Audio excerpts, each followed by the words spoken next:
ఆంధ్ర రాష్ట్రం ఈ రోజు బీజేపీ పార్టీ వశమైపోయింది, కైవశమైపోయింది. వాస్తవం కాదా? ఆంధ్ర రాష్ట్ర ప్రజలు ఒక్క ఓటు వేయకపోయినా బీజేపీకి ఈ రోజు బీజేపీ రాజ్యం ఏలుతుంది ఆంధ్ర రాష్ట్రంలో. అందుకే రాజశేఖర రెడ్డి సిద్ధాంతాల కోసం నిలబడింది రాజశేఖర రెడ్డి బిడ్డ. బీజేపీ పార్టీ 10 సంవత్సరాలు అవుతున్నా కూడా ఆంధ్ర రాష్ట్రానికి ప్రత్యేక హోదా 15 సంవత్సరాలు ఇస్తామని చెప్పి కూడా ఈ రోజు అసలు ఊసే ఎత్తడం లేదు.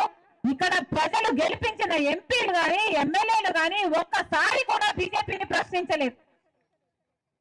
ముఖ్యమంత్రి గారు జగనన్న గారు ఒక్కసారైనా బీజేపీని మాకు ప్రత్యేక హోదా మీరు ఎందుకు ఇవ్వడం లేదు అని ప్రశ్నించిన పాపాన పోలేదు.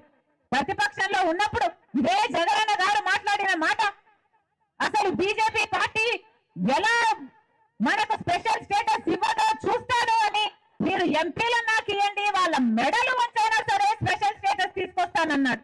మరి ఏమైంది జగనన్న గారు అని అడుగుతున్నాం. సమాధానం చెప్పాల్సిన అవసరం ఉంది. రాజశేఖర రెడ్డి గారి బిడ్డగా చెప్తున్నా, రాహుల్ గాంధీ గారు మొట్టమొదటి సంతకమే ఆంధ్రప్రదేశ్ లోని ప్రత్యేక హోదా కోసం పెడతానన్నాడు. ప్రధానమంత్రి అయిన తర్వాత ఆయన మనసులో ఎంత బలంగా ఆంధ్రప్రదేశ్ కు స్పెషల్ స్టేటస్ రావాలి అన్న కోరిక లేకపోతే మొట్టమొదటి సంతకం పెట్టానంటాడు. ఆలోచన చేయండి. నిజానికి ఆంధ్రప్రదేశ్ రాష్ట్ర మేలు కోరుకుంటున్నది ఏకైక పార్టీ కాంగ్రెస్ పార్టీ. రాజశేఖర రెడ్డి గారి ఆఖరి కోరిక కూడా ఆ రాహుల్ గాంధీ గారిని ప్రధానమంత్రిని చేయాలి అని. మనసు పెట్టి ఆలోచన చేయండి. రాజశేఖర రెడ్డి బిడ్డను ఆశీర్వదించండి. రాజశేఖర రెడ్డి గారి ఆశయాల కోసం నాతో చేయి కలపండి.